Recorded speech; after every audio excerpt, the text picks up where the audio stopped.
Buenas tardes, mis y compañeras. El día de hoy, mi persona, Nicole Soto Rivera, hablará sobre un tema muy importante del libro titulado Metodología y diseños en la investigación científica, escrito por Hugo Sánchez Carlesi y Carlos Reyes Mesa.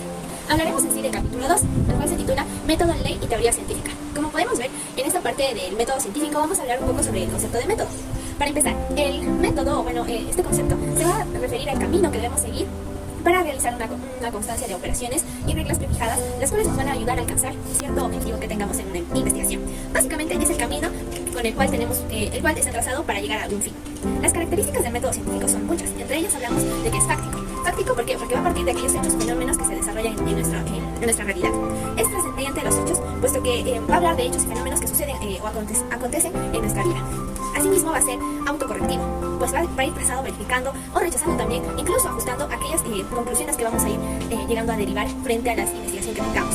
Es también progresivo, puesto que va a recibir algunos nuevos aportes y nuevos procedimientos, asimismo las nuevas tecnologías que se van a ir dando a partir de los años. Podemos decir que también esta parte es objetiva, puesto que va a buscar alcanzar una verdad fáctica, es lo que nos menciona en el libro. Existen algunos pasos básicos del método científico, dentro de los cuales, por ejemplo, según Mario Bunge en 1972, nos menciona que en sí tenemos 8 pasos. El primer paso es enunciar preguntas. A esto se refiere básicamente a identificar y fundamentar el problema de investigación. Ese es nuestro primer paso. El segundo paso va a ser el arbitrar conjeturas fundadas, básicamente hacer las hipótesis. El tercer paso es derivar consecuencias lógicas de las conjeturas. En el cuarto paso tenemos arbitrar técnicas para someter las conjeturas a contrastación. En este punto vamos a seleccionar técnicas e instrumentos, los cuales van a apoyarnos a una recolección de datos, así también a determinar los diseños de investigación y precisar las técnicas de procesamiento para permitir contrastar las hipótesis. En este punto vamos a ver los diseños experimentales, entre otros. Vamos a definir cuáles son los diseños. En el paso número 5 tenemos someter a contrastación a estas técnicas para comprobar su relevancia. Ya teniendo nuestra técnica en el paso número 4, como señala en la PPT, vamos a pasar al paso número 5, el cual nos va a apoyar para dar fe de lo que estamos haciendo, si esta técnica o método de investigación está siendo la factible o es la adecuada. En el sexto paso es llevar a cabo la contrastación e interpretación de los resultados. En este punto vamos a ejecutar todo lo que tenemos ya hecho en investigación. Séptimo paso es estimar la pretensión de verdad de las conjeturas y la fiabilidad de las técnicas. Fiabilidad de las técnicas, ver si estas técnicas que hemos buscado, que hemos ido contrastando, son realmente válidas. Finalmente, en el paso número 8 es identificar la validez externa y permitir la generalización de resultados, dar pautas para iniciar los procesos de investigación. Es el último paso en el cual comprobamos todo lo que hemos ido investigando con las hipótesis, viendo si nuestro diseño fue el adecuado o no, y vamos a terminar con la definición de resultados. Pero estos 8 pasos también pueden ser resumidos en solo 4, en los cuales vamos a nombrarlos: formulación del problema de investigación y su respectiva fundamentación y objetivos, que sería el primer paso. El segundo paso sería planteamiento de hipótesis, tercer paso, que es la puesta a prueba, comprobación de hipótesis, y el cuarto, el análisis de los resultados e identificación de las conclusiones y deducciones a las que derivamos. Bien, es así como se resumen los 8 pasos de lo cual es el método científico. Ahora hablaremos de los elementos básicos de este método científico. Vamos a empezar por el sistema conceptual. Estos van a ser los conceptos enmarcados en planteamientos teóricos específicos. Deben de ser claros, deben de ser precisos y deben de ser objetivos, las cuales van a reflejar las características generales y esenciales de la realidad que tenemos. Asimismo, estos conceptos tienen que ser sistematizados, puesto que nos van a permitir organizar principios y supuestos básicos que orientan a la formulación de hipótesis. En conclusión, el sistema conceptual nos va a ayudar a poder tener una hipótesis mucho más completa y mucho más simple, permitiéndonos concentrar la información empírica a un nivel abstracto. Las definiciones es el otro elemento básico del método científico. En las definiciones vamos a hablar básicamente de comprender una identificación y descripción de términos básicos. En estos términos vamos a poder ir viendo más o menos qué autores nos señalan cuál es la definición básica de cierto término. Por ejemplo, educación, o en otro término que podríamos ir hablando, que es el desarrollo socioemocional. De acuerdo a Cohen y Nayer, se habla de que debemos observar ciertas reglas para definir estos conceptos. No se puede dar así. Dentro de estos tenemos 3 reglas.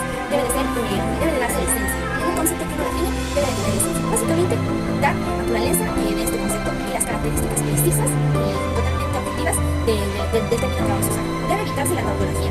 Básicamente, que la definición que tengamos debe de contener un objetivo definido. Y finalmente debe de emplearse en un lenguaje claro. No debe de contener metáforas, ni mucho menos figuras literarias. Cuando uno define un concepto en tu método científico y realmente en tu investigación, tiene que ser totalmente preciso. Hablaremos también de las hipótesis. Las hipótesis son un supuesto o podría ser algo que queremos demostrar o expresar. Y esto se va a dar a través de una proposición que puede afirmar o negar algo.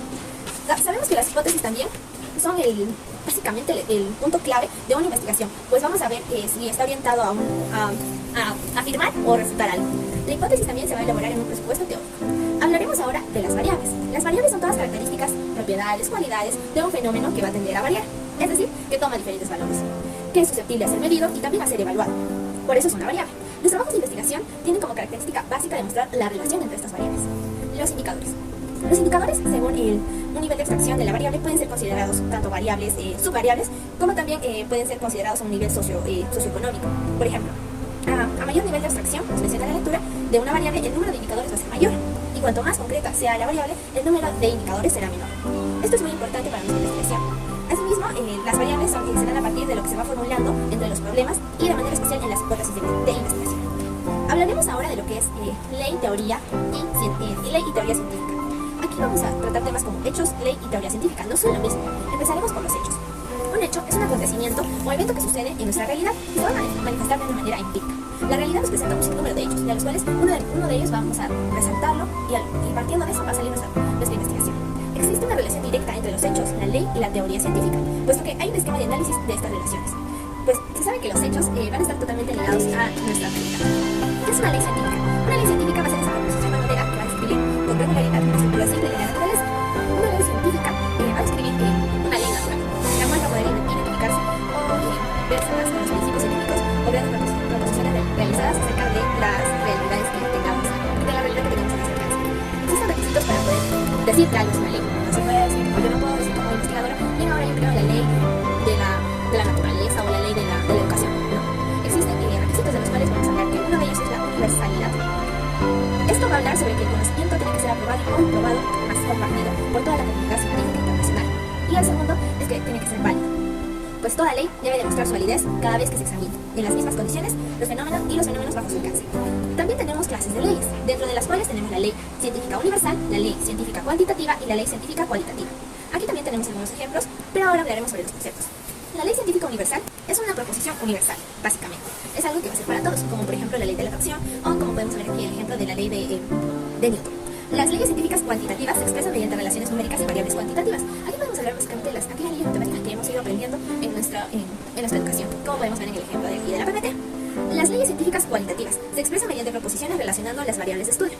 Aquí en este punto vamos a ver que aquellas leyes las cuales no son tal vez matemáticas directamente, pero son aquellas leyes las cuales van direccionadas y relacionadas al valor cualitativo descriptivo de una realidad. ¿Qué es una teoría científica? Ahora hablaremos sobre ello. Una teoría científica es un conjunto de proposiciones de carácter empírico. ¿Pero qué es empírico? Empírico es cuando hablamos de algo basado en la experiencia y la observación, sin haber implicado una suposición o deducción lógica. Es algo objetivo. Y pues esta teoría científica va a describir, va a explicar y va a interpretar una estructura compleja de la realidad. Está integrada por principios, está integrada por leyes e integrada por conceptos, los cuales se enfocan en un área de conocimiento. Puede ser una teoría científica orientada más que nada a lo que es ciencias naturales o ciencias humanitarias, o tal vez incluso orientado a lo que son las ciencias, digamos, sociales.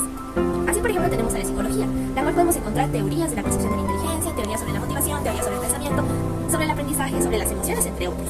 ¿Cuáles son los requisitos básicos y necesarios para decir que algo es una teoría?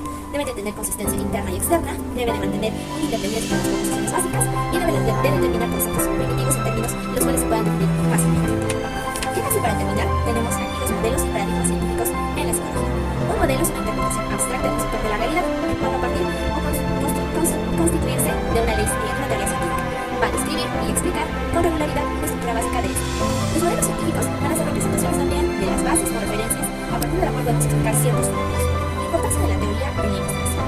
¿Por qué es importante tener una teoría, digamos, bastante asequible y bastante objetiva? Es porque el desarrollo de toda investigación es la teoría científica, es su fundamento.